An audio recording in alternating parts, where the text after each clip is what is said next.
Today on the podcast, we have Max Borges. Max is an entrepreneur who in 2002 founded the Max Borges Agency, a tech-focused public relations firm. And by studying the habits of business and strategy icons, he built his agency to more than 50 employees and $10 million in annual revenue. Max is also a tech investor and author, and he believes that people have a far greater ability and potential than they realize, as do I. And he is on the mission to help people unlock some of their hidden potential. Max, thanks for joining us today. Great to be here. I gotta ask you, man, how you doing today? I am doing fan-F-tastic. Dude, I love that. I've got your book. We'll share the book in the show notes, How to Be Fan-F-Tastic. But I really want to dive a little bit into your backstory of writing this book and your motivation to deliver this message out to the world. Oh, that's great. Throughout my life, I have been surrounded by people. I've been lucky to find people who have been great mentors, great teachers, and have taught me many things throughout my life. And those lessons just kind of became the foundation to, what I needed to learn, what I needed to know in order to build, the great business that I have now. And so some couple years ago, I started, writing down, what some of those lessons were, in the form of just quotes, and after I'd written, 25, 30 of them, I put them into like a book form in a Word document and sent them to a couple friends, and they loved it. So I thought, okay, maybe I should, keep working on this. So I kept working on it for another year and a half and built it out where I had over 100 different quotes that really represented various different ideas about all kinds of things in life and business that are, I think, important to, a winner's mindset. Mm-hmm. No, I really appreciate that because, and we'll talk about mentorship in a bit, but going through your book, reading through this, I really enjoyed page after page, learning different wisdom or insights. And I can tell this is from different parts of areas of life, but also even I think in maturity, business maturity that you come across. Cause it's some of these like, oh, I never thought about that. Like you mentioned about like the insurance, like even for business insurance and stuff like that, like, oh, it's interesting that he included that right after, be nice to everyone because everyone is eventually going to die. So, right. But yeah, I'm sorry, go ahead. No, I'm really curious because I think everyone mentions get a mentor or they either hire a coach, but it sounds like you purposefully reached out to individuals to craft that relationship. Can you share a little bit about that experience and that journey? I've always, gravitated toward people who were, more successful than me because I wanted to be more successful. And so when I saw people who were doing things that, I hadn't done yet, then I wanted to, learn, what they did. I remember when I was in my early 20s working at a rock and roll bar, booking bands, and this guy pulls up in his black Porsche, and he wasn't much older than me, and his beautiful girl in the car. And I thought, oh, this guy's got it together, right? So I want to learn more about this. So he came up to the door to come in, and I introduced myself and I asked him what he did. And, I learned, some things from this guy, and we became friends. And, I've always just reached out to people who, some people will go, oh, if you want to be a billionaire, hang out with billionaires. Okay, well, if you don't have $1 in your pocket, it's kind of hard to get the attention of a billionaire, but you can get the attention of somebody who makes $100,000 a year and learn how to get to that point. And then someone who has $1 million and learn how to get to that point. And then, somebody who is really healthy and has great, fitness, or somebody who has just whatever area of life you want to, improve. You can always find somebody who's better at you. And they say, surround yourself. You are the average of the 5 people that you spend the most time with, right? So if you want a good average, then you need to spend time with people who are accomplishing the things that you want to accomplish, because they're going to bring you up. Hanging around with people who are less successful than you may be good for your ego, but it's not going to be good for your success story. So you need to try to hang around with people who are more successful. And there's always somebody around who's at least a little bit more successful than you, right? Yeah, and I like that you looked at the other areas of life, not just success being a monetary compensation, but also, your health or family or what's important in your area of life, because there's other Absolutely. common baselines that we all share across, nationalities, across, borders, etc. But no, I think that's really smart to be, and also to add to that, not just hanging around with the right people, but also reading the right books, because I think that with the right books, so that's like mentally sharing how other people think. Now, you might not be able to hang out with authors who have passed, for the last 100, 200, 500 years, etc. But you can get to know how they thought, so that when you start to develop your own thought patterns, you'll be able to, you know, understand differently or even unlock new doors through that. And it's interesting that you hit on the specific of uncovering the hidden potential within everyone. So how do you view individuals, or even in your own company, leading others to grow into what they can potentially become? How do Yeah. you first see that and to facilitate that? Well, when the first book, and I'm glad you brought up, you were talking about books. The first book that really impacted my life was Success Through a Positive Mental Attitude by Napoleon Hill and Clement Stone. And that was really the first kind of self-help book that I read, and it absolutely changed my life because it made me realize that I had far greater potential than I ever realized, that I actually had control over my life, that I could do anything I wanted. And, at that point I was 19 years old and I had dropped out of college, and, I didn't really do well in school. I didn't do well in high school. And I thought, I was scared I'd never amount to anything. And, I read this book and it helped me realize that I could amount to something and that I could be anybody who I wanted to be. And that there were books out there that had, almost magical information in them that could allow me to be, anyone that I want to be. And so, when I meet people, I always kind of see in them, myself prior to reading Success Through Positive Mental Attitude, and think, wow, if you just understood, if I can help you just unlock a little bit of the potential that you have through optimism and through confidence and through, just knowing that you can accomplish so much more than you really know, then I know that I can change their life. Because I think the biggest limiter is fear, and that lack of confidence, and that lack of understanding of how much potential you have is what keeps that's the biggest limiter for people becoming successful. Because I think, most people are pretty smart, but they don't use their smarts because they don't realize how far they can take it. And so I try to always think about that when I'm hiring somebody, when I'm mentoring somebody, when I'm talking to somebody, and try to help them see that they've got this incredible potential.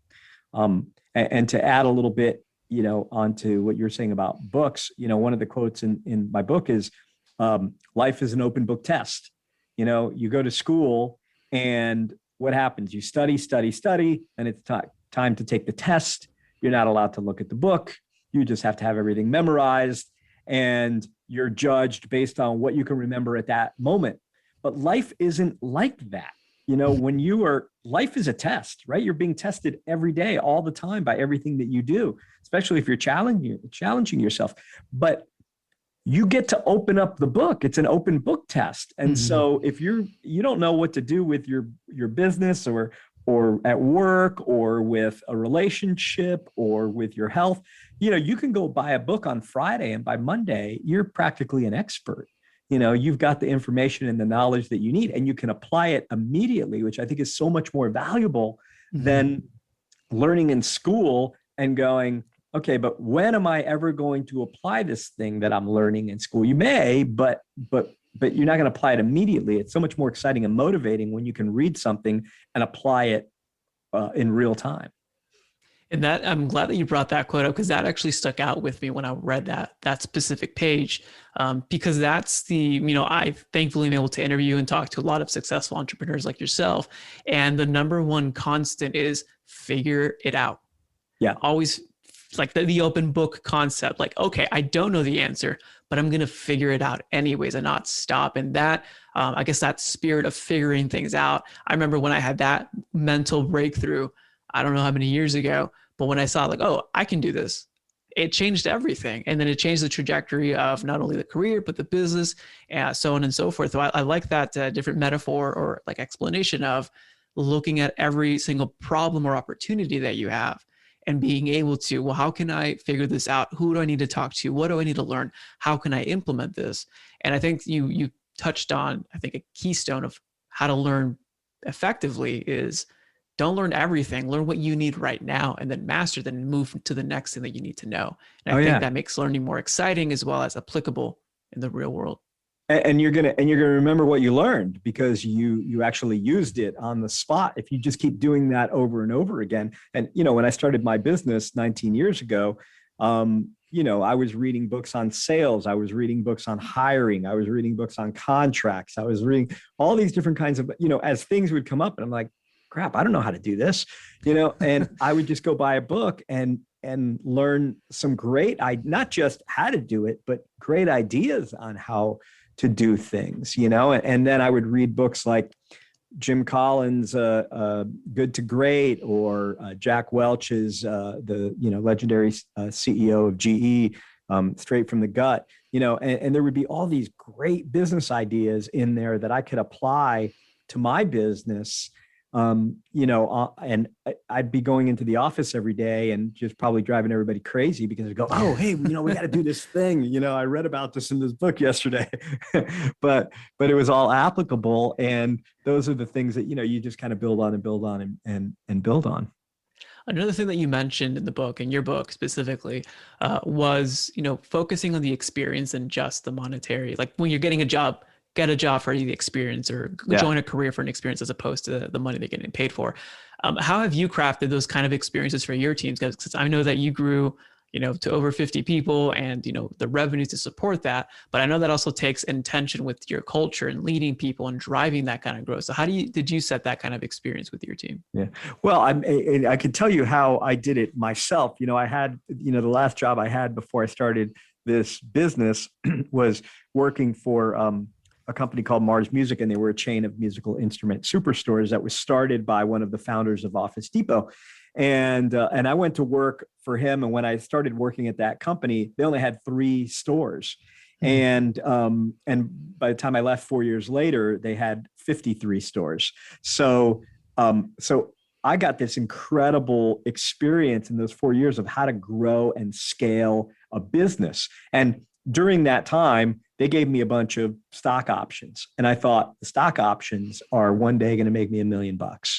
And because I was looking at what the value of the stock of one of our competitors were, and I was doing the calculations, and I thought, okay, in a few years, I'm going to be able to cash out this stock when we go public, and I'll make $1 million.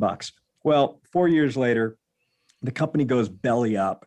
I don't make a penny. I was only making 20% more 4 years later than when I started. And I had taken on all this responsibility and doing all these different things, from running a foundation to starting a record label there to handling major sponsorships. I mean, I was doing a lot of stuff, and most people would look at it and go, wow, you took on 4X the responsibility and they only paid you 20% more. But the way I look at it, and wow, they must have screwed you. And I'm like, no, they didn't, because I learned so much from that then I was able to parlay into the business that I started. And nobody can take, you could take the stock options away from me, but you can't take what I learned away from me. And I took that knowledge and that experience that I learned, and what I learned from Mark Beagleman, the CEO of that company, and I was able to use that to start my new business and make that into many, many millions. So, if looking back, if you would have asked me, hey, what would you rather have, the learning or $1 million in stock, I probably would have picked the $1 million in stock, but I'm glad I didn't have that choice, because what I learned was far, far, far more valuable.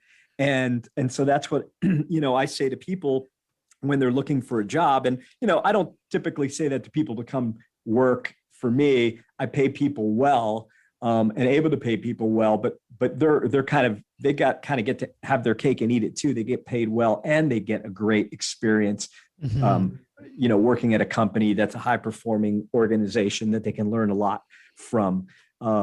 So I think they get both, but I share my experience, but again, it's not because I'm trying to get people to work for me for cheap. It's just because I think that anybody, coming out of college should be thinking about what they're going to learn, because the learning starts the day you get your first job out of college. It's not, the things that you learn in college are not going to be nearly as applicable as the things that you learn in your first few years working. No, that makes a lot of sense. And I never took it the way to pay people less, but it's a different perspective for growth and having that mentality of, the future has more opportunity if I have the right skill sets and value. Because one of the things that, we mentioned earlier is unlocking or breaking through your hidden potential. Typically is one, getting the awareness that you have, and we talked about that. Two, then it's taking action on that. But if within your potential, you're not growing and you're not building that base to a different level, when you actually unleash it, you're unleashing maybe 20% in regards to if you actually learned the stuff and applied it and actually got real world experience or read the books, got the knowledge and and became more valuable because you're able to do more, then you might unleash 100%. So I think it's that balance of always learning, but always practicing at the same time. Yeah, absolutely. You always have to keep learning because, a lot of the jobs that people are going to have 10 years from now, they don't even exist right now, and things are moving so quickly that by the time you learn something in college, you get out of college and you work for a couple of years, that everything you learned is outdated, so, we get a lot of people coming to work here that have, gotten educations in communications, and they learn social media, but whatever they learn in social media in college, by the time they get here is already outdated, because there's some new app and there's some new platform and there's some new rules that apply to the platforms that you've got to be able to learn on the fly. And those really are the people who are the most successful working for me, are people who are good on the job learners, because there's so many new things to learn every single day. I don't mean things that people didn't know, but things that didn't exist, things that have changed. So that's interesting. Let's talk a little bit more about that as well. Like, so for your agency, the MBA, right? The MBA experience, for that specifically. So you're going through growth. What are like the next levels that you're seeing, or what are the next, exciting parts that you're growing within that company to maintain? Because you've done a lot of amazing things thus far. Yeah. So we are a public relations agency that works exclusively with consumer technology companies. So we represent companies that make headphones and home audio and fitness wearables and all kinds of really cool electronic gadgets, which is a lot of fun. And when we first started, we were just doing what we call media relations. We were calling up newspapers, magazines, television news shows, and just starting some websites, because this was 2002 when we started, and getting them to write about our first handful of clients that we started to sign, and then over time, then Facebook came out in like 2007, but even then it was like, well, what do you do with it? Because at that point nobody's really figured out how to use it as a marketing tool. So there's a perfect example. When Facebook came out, like nobody could have gone to school to learn how to use Facebook as a marketing tool, because it had never been done before. So you had to learn it, on the fly, and then, later you had Instagram and Snapchat and, all these others that have come out. And, as they come out, it's really all about, becoming an expert in these different platforms, learning how to use them effectively to market our brand clients.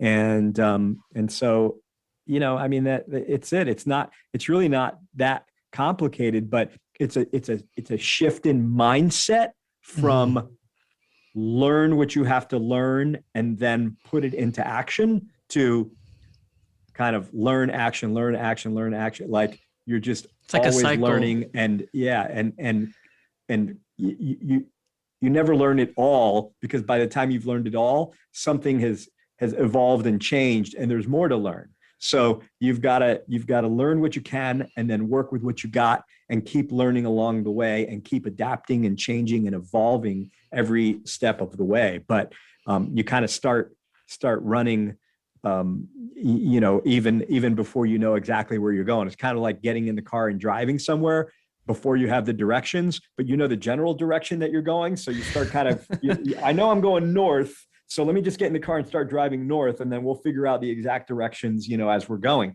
That's kind of how life is now. That's interesting because, I mean, especially with technology, it's constantly changing at a more rapid pace than Moore's Law, I think, especially with the Internet of Things.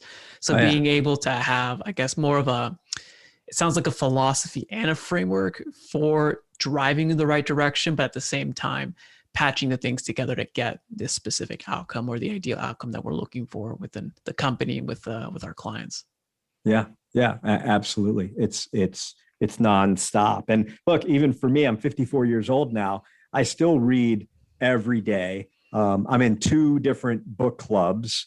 One that reads mostly like leadership and self-help books. Another one is a biohacking book club, and we just talk about health and biohacking. But and then I read books in addition to the two books that we're reading with the book club at any given time. So I'm always learning, and I feel like I can't stop learning. If I do, I'll become obsolete very, very quickly. That's always fair, especially to know what to be reading.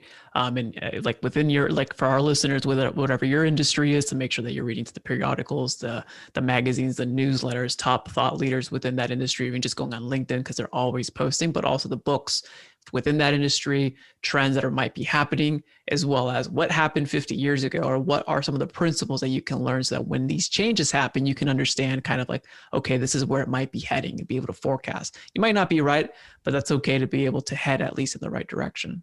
Yeah, yeah, yeah. And there's a lot of ideas that can be applied from different industries. I read a lot about Henry Ford and how he approached the assembly line, and how that improved efficiency to a point where he was able to sell cars so inexpensively that one year he made too much profit. He was actually making them so inexpensively that he felt he made too much profit, and refunded money to all of his customers from the previous year. At the same time, he was setting records and setting new benchmarks for how much to pay employees. He was the first employer to, this was back in the early 1900s, but to pay his employees $5 a day, which a lot of times factory workers were getting paid $2 a day. So this was a huge increase. And that was, he basically created the middle class. And so listening to that, I thought, well, how does it apply to my business? I have a public relations business. I don't have an assembly line. But what I realized is by, focusing my product like he did, he only built cars, and he was famous for saying regarding the Model T, you can get it any color you want as long as it's black. And the reason that he did that was by reducing variation, he could reduce pricing and increase efficiency. He could decrease costs and increase efficiency. And so I thought, well, how can I create efficiencies in my business? And so that's why we decided to focus on consumer tech only, and to put lots of systems and processes into what we do, so we could be as efficient as possible, and provide really, really great service to our clients, pay our people really well, and still make great profits. I like that a lot. And this actually goes to like the last point that I want to, ask you about. Actually, it's the last page of your book too. It's get rich and then find out how to give that to a good cause, Yeah. and growing your company, to the 10 million plus mark. When we get to that level in annual revenue, like I remember going to an event here in La Jolla, San Diego. I think it was a 90-day in a year event. And we were talking about growing the company and how, entrepreneurship, if your business is earning 200 to 800,000 a year, it's great. 800 to 1.2 million, it's like a fun lifestyle. 2 to 3, that's a sweet spot. But getting from 3 to 10, it's like going through the deserts. Whether they experience it, and the clients that I have in that realm, it's okay. Things are more expensive. Things are heavier. Things are definitely sometimes slower. We're moving faster to try to get to that. But what would you distill? Because you just looks like you distill wisdom into very practical punchlines. How would you distill growing to that level? Because you mentioned systemizing, you mentioned simplification. What would be some of the high level things that you would look at point by point to reach that next level of growth for you? Yeah. So I think there's a few things. One is focus, right? Because you've got to figure out what you can do better than anybody else. Hmm. And when we started, we were doing a lot of different kinds of marketing for a lot of different kinds of companies. But I quickly realized that if we just focused on media relations for consumer tech companies, that was something that we were already doing well, that we'd already discovered some ways of doing it that allowed us to do it better than other companies. And if we focused on it, we could get even better at it and maybe one day become the best in the world at it, which eventually we did.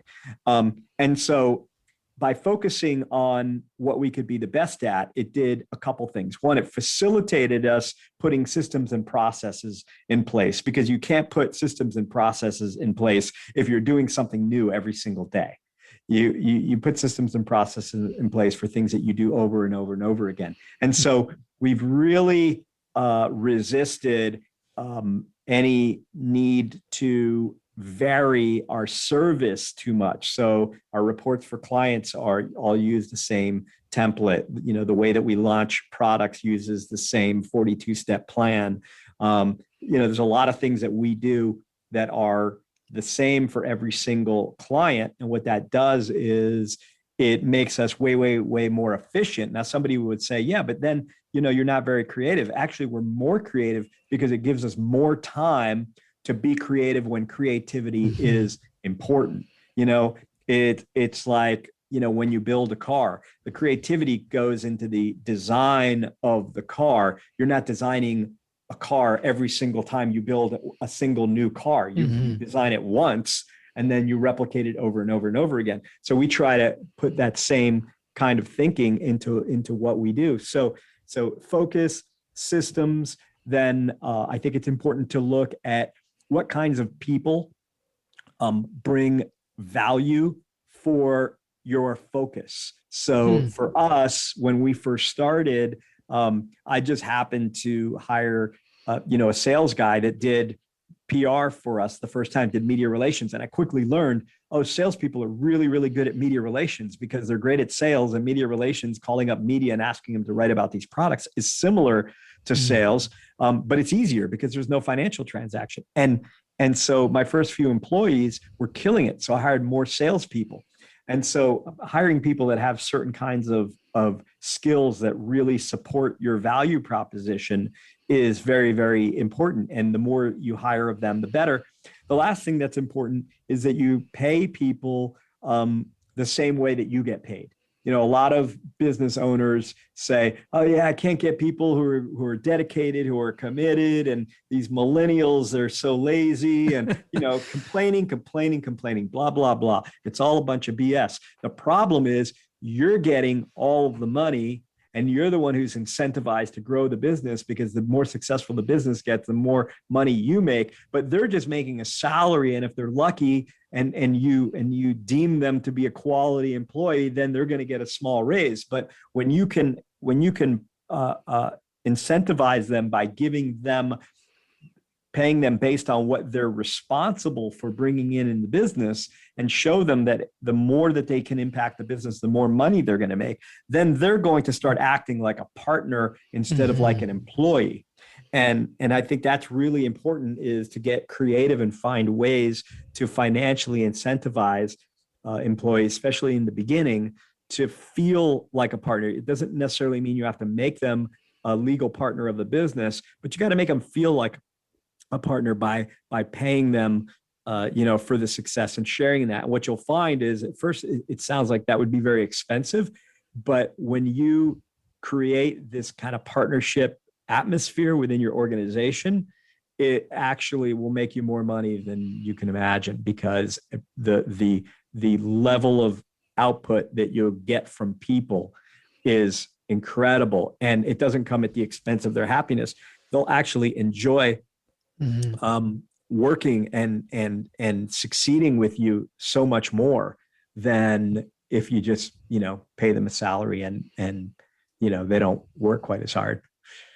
I couldn't agree with every single point. And for everyone listening right now, please go back again 4 or 5 minutes and re-listen to that, because that is probably the culmination of every leadership book, profit sharing book, or idea in regards to motivate people, but also have a trajectory to reaching that growth that you're actually wanting to hit within the company. It doesn't have to be numeric, but typically with businesses, it's always going to be a revenue or at least an impact size.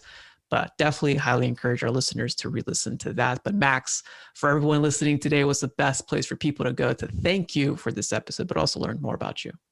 Well, first of all, they can go to Amazon and type in Max Borges author to find my book. Unfortunately, if you type in how to be Fan-F'n-Tastic, it doesn't come up. Amazon doesn't like the name of my book, but you put in Max Borges author and it will come up. It's only $5 for the soft cover book.